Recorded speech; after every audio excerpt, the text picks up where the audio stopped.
বলছি ঘটক বাবু, হ্যাঁ আমি তো অনেকবারই ডাকলাম, আসছে না। হ্যাঁ আপনি একটু ডাকেন তো। তোর দ্বারা কোনো কাজ হবে না, বিয়েটা কেবল আমি করাই দিচ্ছি, না তো শালা তোর কপালে বিয়েও ছিল না। সে কথা তো আমি মানি, আপনারে তো আমি বড় দাদা হিসেবে মানি। ওই দাদা হিসেবে মানো আর কাদা হিসেবে মানো, পয়সার হিসেবে কিন্তু কিচ্ছু কম হবে না বলে দিচ্ছি। আরে বাবা, মাসের বেতনটা ঢুকুক, সব হিসেব চুক্তি করে দেবো। আমি পৌরসভায় চাকরি করতে পারি, কিন্তু আমি এরকম কৃপণ না। হয়েছে হয়েছে, বক্তব্য ছেড়ে দিয়ে এখন আমি ডাকছি, দাঁড়া। কই গেল মধু? বাইরে আয় দেখি, তোর বিয়ে মনে হচ্ছে ক্যান্সেল হয়ে যাবে। আরে দাদু আপনি? হ্যাঁ কেন টুনি পাখি, আমার দেখতে পাচ্ছ না তুমি? বলছি হঠাৎ করে তুমি এখন? সারপ্রাইজ দিছি গো, তোমার সারপ্রাইজ দিছি। কিসের সারপ্রাইজ? এই তোমার দেখতে ইচ্ছা করছিল, তাই ঝপাত করে চলে আসলাম। তাই একা একা কি করে আসি, তাই ঘটক দাদুর সঙ্গে করে নিয়ে আসলাম। বলছি মধু, পায়েল কোথায়? পায়েল তো বাড়ি চলে গেছে সেই বিকাল বেলায়। ফাজলিমি মারার জায়গা পাও না? হ্যাঁ হ্যাঁ দাদু, সত্যি বলছি। আপনার কথাই তো বললো যে দাদু আসবে, তা আমি একটু স্বর্ণকারের দোকানে যাব, ওখান থেকে দাদুর সঙ্গে একসাথে চলে যাব। ফালতু ফালতু আর কি পারবি না, বলছি পায়েল কোথায়, ডাক। সত্যি বলছি দাদু, চলে গেছে। আর কি মারার জায়গা পাও না? আরে বাবা বিশ্বাস না, আপনি ফোন করেন। দাঁড়া ফোন করছি।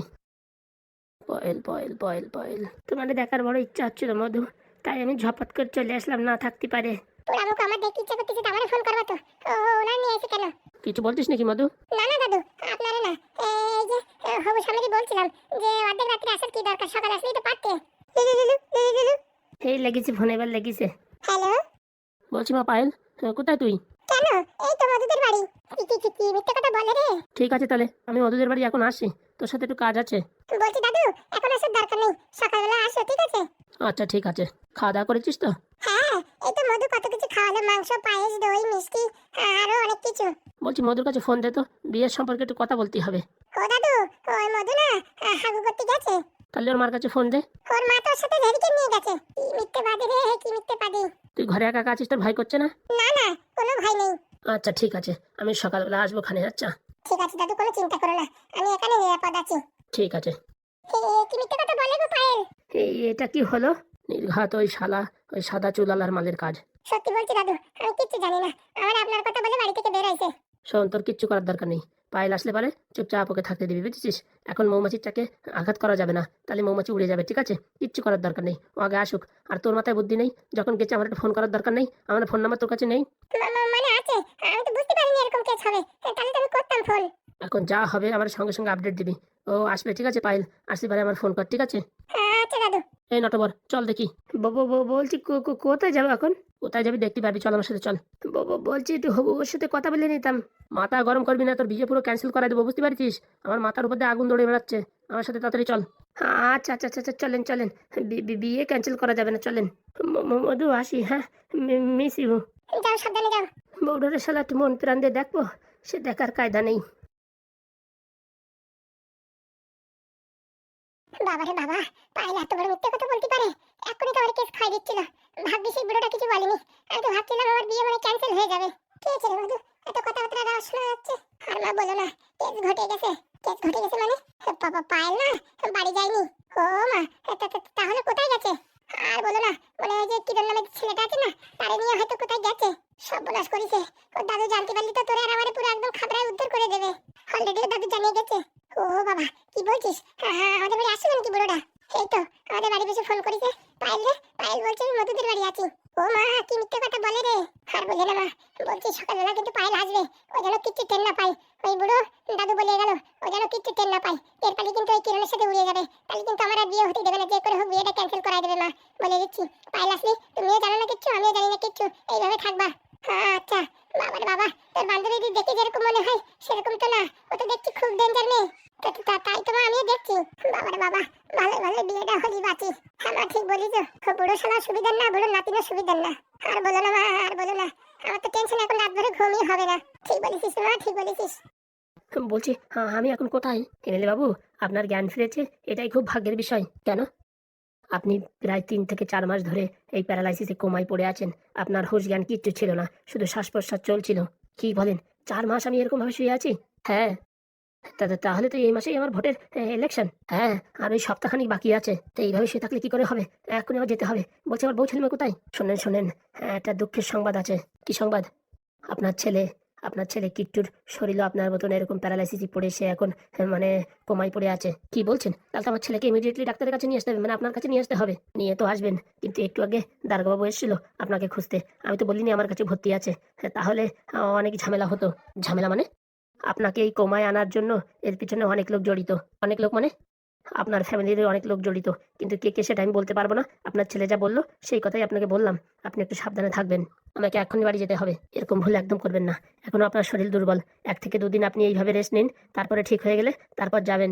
বলছি ডাক্তারবাবু, বলেন তো আমার শরীরটা এরকম হয়ে যাওয়ার কারণ কি? কি জন্য হলো? ওরা আমাকে কিভাবে এইভাবে আঘাত করলো, কিভাবে অ্যাটাক করলো? আপনার খাওয়ার সাথে এমন একটা কেমিক্যাল মিশিয়ে দিয়েছে, সেই কেমিক্যাল খাওয়ার পরপরই আপনার ব্রেন পুরোপুরি একদম ড্যামেজ হয়ে গেছে, পুরো হ্যামরেজ হয়ে গেছিল, কোনো কাজ করছিল না। শুধু আপনি চোখ বন্ধ করেছিলেন আর এই মুখ দিয়ে আপনাকে এই স্যারালাক্সের মতন খাওয়াচ্ছিল, সেই হিসাবে আপনি বেঁচে আসেন। আমার ফ্যামিলিতে কে এরকম কাজ করতে পারে সেটা আমি বলতে পারবো না, কিন্তু আমার বউ যে আমার একবার হসপিটালে নিয়ে আসলো না। আপনার বউ তো এখন ব্যস্ত, ভোটে দাঁড়িয়েছে শুনলাম। ওহো, মনে পড়েছে। হ্যাঁ, তাহলে ওই শয়তানি আমাকে এই রাস্তায় ঠেলে দিয়েছে। অনেকবার বলছিল আমায় একটা সুযোগ দাও, একটা সুযোগ দাও, তোমার জায়গাটা আমায় দাও, পজিশনটা দেখো আমি কত টাকা ইনকাম করি। তাহলে ওই হয়তো আমাকে এই কোমায় নিয়ে আসছে, আমার ব্রেন হ্যামরেজ করে দিয়েছে, আমার বউই হবে। দেখেন, আমার কাছে কোনো উপযুক্ত প্রমাণ নেই, কিন্তু আপনাদের বাড়ির কেউই করেছে। না হলে কেউ না কেউ তো আপনাকে ডাক্তারে দেখাতো। আর আপনার কথাই ঠিক, হয়তো আপনার স্ত্রী মনে এর জন্য দায়ী, কারণ কি আপনার ছেলে আপনাকে হসপিটালে নিয়ে আসে। আপনার স্ত্রী যদি কিছু না করতো তাহলে তো সে 2-3 মাস আগেই হসপিটালে নিয়ে আসতো, কিন্তু সে আনেনি। আপনার ছেলে সবার অজান্তে আপনাকে অ্যাম্বুলেন্সে করে আমার হসপিটালে নিয়ে আসছে। আর আজকে আমার ছেলের অবস্থাই করেছে, ওদের কাউরে ছাড়বো না। শোনেন এমএলএ বাবু, আপনার ভালোর জন্য বলছি, যে যাই বা দিক আপনি কিচ্ছু খাবেন না। যা খাবেন নিজের হাতে বানিয়ে খাবেন, না হলে আপনার চোখের সামনে বানাবে, সেখানে দাঁড়িয়ে থাকবেন, সেগুলো খাবেন। কিন্তু কারো দেওয়া, কারোর কিছু নেওয়া কিচ্ছু করবেন না, কারণ কে কখন আপনার উপরে এইভাবে আবার কেমিক্যাল অ্যাটাক করে দেবে, তখন আপনার বিশাল বড় একটা ক্ষতি হয়ে যাবে। মাথা খারাপ, এখন থেকে আমি কারোর উপরে ভরসা করবো না। চোখের সামনে রান্না করাবো লোক দিয়ে, নয়তো আমি নিজে রান্না করে সেদ্ধ ভাত খাবো, তাও ভালো, কিন্তু আমি কারোর উপর আর ভরসা করবো না।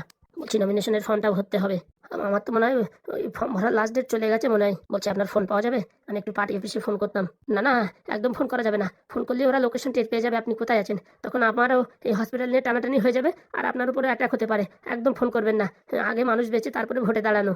ঠিক আছে, আমার নাম এমএলএ বীরেন দত্ত। কি করতে হয় সে আমারও জানা আছে। সোজা হাতে ঘৃণা উঠলে বাঁকা আঙুল তো করতেই হবে।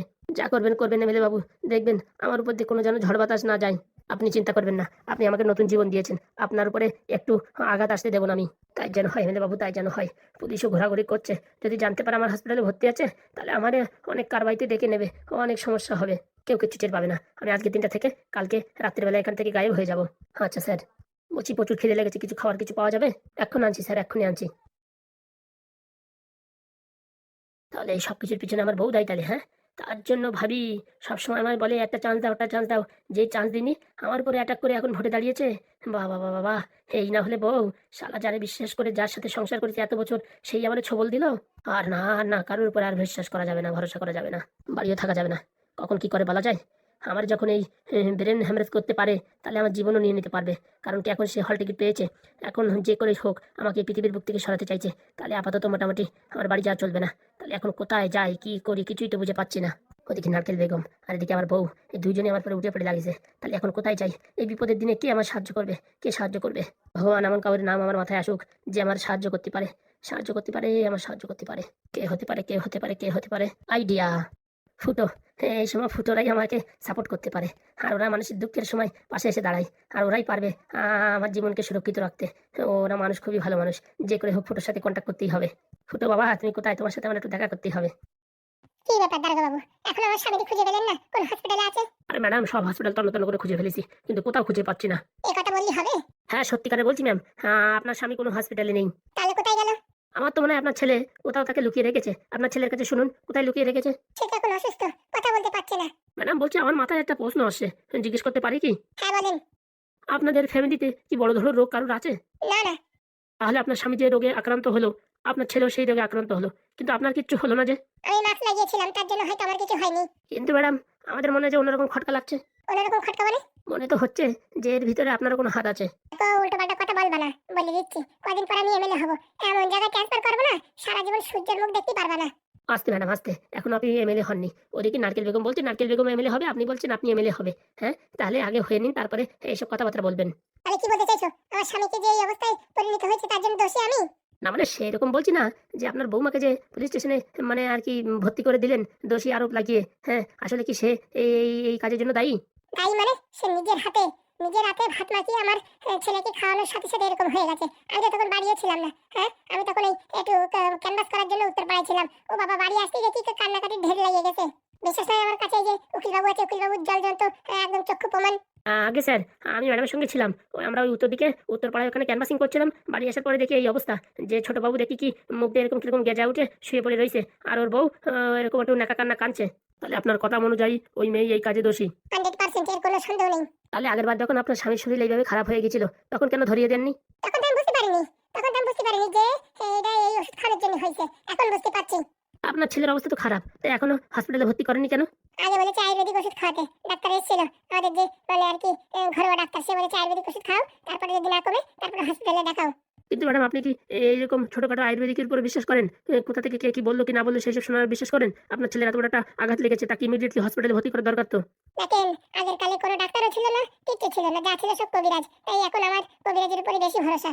আর মেইন কথা হচ্ছে আপনাদের ডাকিছি কি কারণে? প্রশ্নের উপর প্রশ্ন ঝড় তুলে যাচ্ছেন। আমি আসামি নাকি, এরকম মনে হচ্ছে নাকি আপনাদের? হ্যাঁ, না না ম্যাডাম, সেরকম কিছু না। তাহলে ডাকিছি আপনাদের আমি। হ্যাঁ, জল খাবার দেবো আমি। হ্যাঁ, আর আমার উপর প্রশ্ন করছেন, কাজগুলো কি ঠিক করছেন? আরে ম্যাডাম, উত্তেজিত হবেন না, মনের কিছু প্রশ্ন ছিল তাই জিজ্ঞেস করে নিলাম। যে জন্য আপনাদের ডেকেছি। বলছি আমার স্বামীকে খুঁজে বের করতে পারবেন কি না পারবেন না, এটা অন্য লোকের হাতে এই কাজটা তুলে দেবো। চাপ নেবেন না, চাপ নেবেন না, আজকের দিন সময় দেন, বিকালের ভিতর খুঁজে বের করে দেবো। তাহলে কোনো হসপিটালে যখন নেই, বলছি সরকারি হসপিটাল বলে দেখেছেন? না না, আপনার স্বামীকে সরকারি হসপিটালে রাখবে না। ওই তো, ওইখানেই তো ভুল। আপনারা যেখানে ভাবছেন রাখবে না, হয়তো সেখানেই রেখেছে। সে না যাওয়ার সময় এখন খুলে দিয়ে যাবো। না হলে যদি ওখানে না রাখে, তাহলে আমার ছেলে কোথায় রাখতে পারে? সেটা তো আপনিই বলতে পারবেন। আপনার কোনো বাগান বাড়ি আছে নাকি? না না, সেসব জায়গায় কিচ্ছু নেই। আমার মনে হয় কি, ওই নারকেল বেগম কিছু একটা করতে পারে। না না, নারকেল বেগম ম্যাডাম এইসব কাজে জড়িত হবে না, আমার দৃঢ় বিশ্বাস। কেন জড়িত হবে না? কেন? কারণ কি, উনি আমাদের ফ্যামিলির ভিতরে ঢুকতে গিয়ে ওনার বদনাম হলে পারে, উনি ভোট তো কম পাবে, উনি তো জিততে পারবে না। আপনার কথায় যুক্তি আছে, কিন্তু তাহলে আপনার স্বামী কোথায় গেল? বলছি কি, আপনার কি কারোর উপরে সন্দেহ হয়? সন্দেহ আমার একজনের পরেই হয়। কে সেই ব্যক্তি? ফুটোদের বাড়ি। ওদের বাড়ি যদি একটু ঘুলি দিয়ে দেখেন, থাকলে থাকতেও পারে। বলছি, হার বাড়ি খুঁজে পেলেন না শেষকালে ফুটোর বাড়ি? আরে বাবা, ওরা তো একটা বিষাক্ত জিনিস। ওদের বাড়ি যাওয়া মানে নিজেদের ওই বাঘের মাথার ভিতরে হাত ঢুকে বের করে নিয়ে আসা। এমনি সাধারণ ভাবে যাবেন, যে এরকম ঘুলি দিয়ে দেখবেন এরকম কি আছে, আর চোখে চোখে রেখে দেখবেন কোনো রকম সিগন্যাল পাওয়া যায় কিনা, ওখানে আছে কিনা। সে আপনার কথা মতো না ঘুরে দিতে পারি, কিন্তু ওদের ডাইরেক্ট দোষারোপ করা যাবে না কিন্তু। ওরা একটা বিশাল মাল্টি ট্যালেন্টেড মাল। হ্যাঁ হ্যাঁ ম্যাডাম, ওদের জন্য আমার 6 মাস চাকরি সাসপেন্ডে ছিল, বুঝতে পেরেছেন? আরে বাবা, এমনি ঘুলি দিয়ে দেখেন, যদি কোনো সন্দেহ হয় তাহলে আমায় বলেন, তারপরে কি করতে হয় আমি দেখছি। হ্যাঁ আচ্ছা। তো ম্যাডাম, বিকেল লাস্টই বললেন জলখাবারের ব্যবস্থা হবে, সাথে বিরিয়ানি হবে, তার জন্যই আর কি আমরা এসেছিলাম। আমার বাড়ির ছেলে ভালো নেই, বর বাড়ি ছাড়া। আমার মাথায় টেনশন এখন ঘোরাঘুরি করছে। আপনাদের কি করে এখন জল খাবার দিই বলেন? বড় দাদা গো, সকাল থেকে না খেয়ে আছেন, দেখেন এখন কি অবস্থা। বলছি জল খাবার নিয়ে টেনশন করবেন না, আমার স্বামীকে খুঁজে দিন, তারপরে বড় ধুমধাম করে পার্টি করে জল খাবার দেবো। চলো চলো তাড়াতাড়ি চলো, এখন দাঁড়িয়ে থেকে কোনো লাভ নেই। পেটের ভিতরে ইন্দুরি ডন দিচ্ছে, তাই তো? ওসব আর বলতে নেই, খাবো। এখন তো উপোস হয়ে জাতীয় হচ্ছে। বলছি ম্যাডাম, এদের কথা শুনে কিন্তু ভাবতে ভালো দেখছে না। এরা কিন্তু মানে ইনডাইরেক্ট ভাবে আমাদের উপরে সন্দেহ করছে। তাই তো দেখছি। বলছি, আপনার স্বামী যদি জ্ঞান ফিরে যায় আর আমাদের নামে যদি রিপোর্ট করে, তাহলে তো আমাদের কপালে দুঃখ আছে। তাই নিয়ে তো টেনশন। মোটামুটি 1 সপ্তাহ পরে যদিও জ্ঞান ফিরে, তাহলে কোনো অসুবিধা হবে না, কিন্তু 1 সপ্তাহ আগে যদি জ্ঞান ফিরে যায়, তাহলে বিশাল বড় একটা রিস্ক হয়ে যাবে। আপনার ছেলেটা যে কোথায় রাখলো দাদাবাবুকে সেরে, কে জানে। বলছি কি, ফুটোদের সাথে যোগাযোগ করলে হয়? ও, ওদের কাছে কি মেশিন ফেশিন আছে বলে, কোথায় কোন মানুষ থাকে বলে জানা যায়? আমিও শুনেছিলাম, কিন্তু এ ব্যাপারে সেরকম জানকারি নেই। তুমি ওটা যাও তো, ফুটোদের বাড়ি যেয়ে একটা ছোট্ট করে অফার দিয়ে আসো। ওরা তো আবার এসে টাকা পয়সার লোভ নেই। বলো ম্যাডামের এই অসুবিধা, স্বামী হারা, এখন পাগলের মতন ছটফট করছে, তোমরা কি একটু উপকার করতে পারবে? এসব একটু বলে দিলে একটু সিম্পথি ক্রিয়েট করে রেখে আসো। যদি ওরা জানে অবশ্যই বলবে। আচ্ছা ম্যাডাম, একটু পরে যাচ্ছি, এখন দারোগাবুরে যাচ্ছি তো, তারপর পরে আমিও যাচ্ছি। আচ্ছা ঠিক আছে। বলছি কিট্টুর অবস্থা এখন কেমন? ওই যে এমএলএ বাবু যেরকম অবস্থা ছিল সেরকম অবস্থায় পড়ে আছে। সবসময় ওষুধ খাওয়াতে থাকবা, কোনো মতে যেন ওর জ্ঞান না ফেরে। জ্ঞান ফিরলে কিন্তু আমাদের কপালে দুঃখ আছে। আচ্ছা ম্যাডাম। চলো চলো, ওরা খাওয়া দাওয়া করে নি, তারপরে ফুটোদের বাড়ি যেয়ে ওখানে। আচ্ছা ম্যাডাম। কি এত রাত্রি আমার বাড়ি? বলছি কি, আপনাদের কি আক্কেল জ্ঞান আছে? হ্যাঁ, রাত দুপুর সময় একজনের বাড়ি কেউ আসে এইভাবে হুটহাট করে? তাহলে বোঝেন, রাত দুপুর সময় আপনার বাড়ি আইসি কি কারণে, কি হয়েছে সেটা খুলে বলেন তো। আপনার মুখ পড়া ছেলে, ওই যে সাদা চুলালা, কি যেন নাম, কিরণ, আমার নাতিটা ব্যাঙ্গালোরতে বাড়ি আইছে। হ্যাঁ, 2 দিন, ওই যে মধুর বিয়েতে। বাড়ি আইছে কি না আইছে, আমার নাতিরই টুপি চাপা পরাইয়া তোমার ছেলে নিয়ে কোথায় ঘুরতে গেছে, এখনো বাড়ি আসেনি। কি বলছেন? আমার ছেলে তো কলকাতায় গেছে বললো। কলকাতায় গেছে, কিন্তু আপনার নাতি নিয়ে গেছে সে তো বলেনি কিছু। সে কথা কি বলে নাকি? এটা কো বড়দের কথার মাঝখানে তুমি ফস করে ফোড়ন মারবা না, কিন্তু বলে দিচ্ছি। কেন আমার 500 টাকা এখনো দেও নাই? তাই আমি বলবো না আমার বলার অধিকার আছে? পুরা আমাকে মিনসে কচু পুরা। হ্যাঁ, ওর 500 টাকা এখনো দাওনি নাকি? আরে ভাই, তোমার টাকাটা খরচা নাই বলে দিতে পারিনি, তাই বলে তুমি এরকম হুটহাট করে চলে আসবে বাড়ি? সামনে আমার বিয়ে, 500 টাকায় 2 কেজি মুরগির মাংস তাই হয়ে যাবে, বুঝতে পেরেছেন? হ্যাঁ, এখন টাকার কত দাম? তুমি চিন্তা করো, কালকে সকালে আমি তোমার 500 টাকা ফেরত দিয়ে দেবো। 500 টাকা দিলে হবে না, এখন 500 টাকা সে 200 টাকা জোড়াই দিতে হবে। কিসের জন্য? বিয়ে, তো বিয়েতে একটা গিফট ফিফট দিতে হয় না? শুনিস যখন নিমন্ত্রণ না করলে কি হবে, 200 টাকা জোড়াই দিয়ে নে। পালপুরা, কথায় দিক ঘুরোঘুরি করার চেষ্টা করছেন কিসের জন্য? আপনার ছেলের কতবার বলেছি সাবধান হয়ে থাকতে, আপনাদেরও বলে দিয়ে গেছি। হ্যাঁ, তারপরেও আমার নাতিনের এখন বিয়ে হয়ে গেছে, সেই মেয়ে নিয়ে আপনার ছেলে কি করে কলকাতায় ঘুরতে যায়? তার কোনো বিপদ আছে, মানে বুদ্ধি আছে? বলছি কি, আপনার নাতিন নিয়ে গেছে কিনা সেটা তো আমি জানি না, কিন্তু আমার সকালবেলা বলছিল কলকাতায় যাবে। আধা ঘন্টার ভিতরে আমার নাতিন ওই মধুদের বাড়ি চাই, আর যদি না আসে আধা ঘন্টার ভিতরে তোর নামে কেস করবো, তোর ছেলের নামে কেস করবো, বলে দিচ্ছি। আরে বাবা, তুমি ওইসব কেস কাবারের কথা বলে না তো। আধা ঘন্টা সময় দিচ্ছি বলে গেলাম, চলে। মনে থাকে যেন, 500-র সাথে 200 মিশিয়ে ফেরত দিও। আমি শালা বাঁচতেছি না আমার জ্বালায়, তুই আবার 500 টাকা চাচ্ছিস। আইসি যখন এক কাজে এক কাজ সারিয়ে যাই। দেখিছো তোমার ছেলের কাণ্ড, দেখিছো? আমি কি দেখবো? লাই দিয়ে তো তুমিই বড় করিছো। একদম মিথ্যা কথা বলবো না, ওরে যত লাই দেয় তুমি দাও, পয়সা করি সব তুমি দাও, আমি তো কোনো সময় দিই না। ঘুরো কথা না বলে ফোন লাগাও, এখন সময় আছে নাকি? কি বললো, আধা ঘন্টার ভিতরে যদি না আনে না বাড়ি, তাহলে আবার কেস দেবে। লীলা লিলি লা লা লা লা লা। হ্যালো? হারামজাদা শুয়োর, কোথায় তুই? এ কি হয়েছে বাবা? এরকম খিস্তি দিচ্ছ কেন? হারামজাদা, তোর কি পাকনা গজাইছে? হ্যাঁ, তুই ওই শালা বিবাহিত মেয়ে নিয়ে আবার কলকাতায় গেছিস? বিবাহিত মেয়ে? কি কি কি বলছো? এই কিরণ, তুই পায়েল নিয়ে কলকাতায় গেছিস নাকি? পায়েল কলকাতা? কই না তো। শোন, আমি তোর মা। তুই যখন মিথ্যা কথা বলিস তো ক্লাস, বুঝতে পেরেছিস? সত্যি করে বল, নিয়ে গেছিস কিনা? বলছি মা, তোমরা কি করে জানলে? ওর দাদু আমাদের বাড়ি আসছিল, বলিস আধা ঘন্টার ভিতরে যদি ওরে ওই মধুর বাড়ি যদি ফেরত না নিয়ে আসিস, তোর নামে, তোর বাবার নামে আর আমার নামে কেস করবে। হে, কি ব্যাপার রে বাবা? কি করে জানলো? কচু পোড়া, তুই আজকে বাড়ি আয়।